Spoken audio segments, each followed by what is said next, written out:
আজকে আমি আপনাদের সঙ্গে ঝ্যাঁ মাছের একটি রেসিপি শেয়ার করব।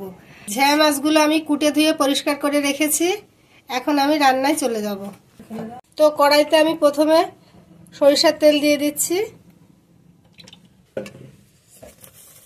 এখন পেঁয়াজ কুচি দিয়ে দেব, রসুন কুচি দিয়ে দেব,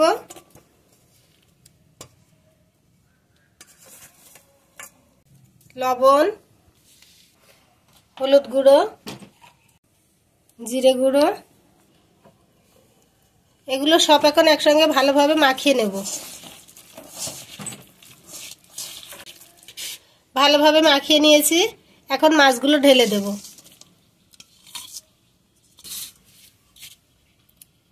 পেঁয়াজ রসুনের সঙ্গে মাছগুলো এখন ভালোভাবে মাখিয়ে নেব। মাখানোটা যত ভালো হবে রান্নাটা খেতে তত ভালো হবে, তাই আমি এখন খুব ভালোভাবে মাখিয়ে নেব।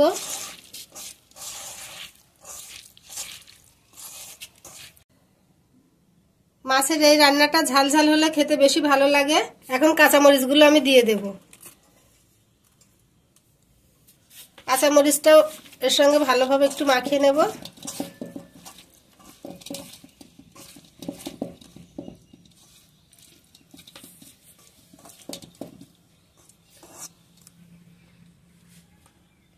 এখন আমি পরিমাণ মতো পানি দিয়ে দিচ্ছি।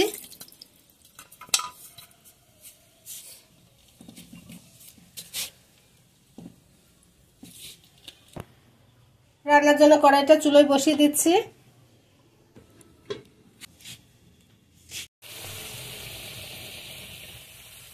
উপর থেকে এখন ধনেপাতা কুচি দিয়ে দেব।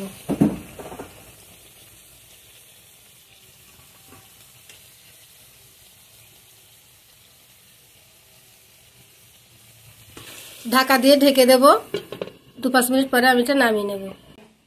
রান্নাটা হয়ে গেছে, নামিয়ে নিয়েছি। ধনেপাতা থেকে সুন্দর একটা গন্ধ বার হচ্ছে। এখন আমি পরিবেশন করে দেব।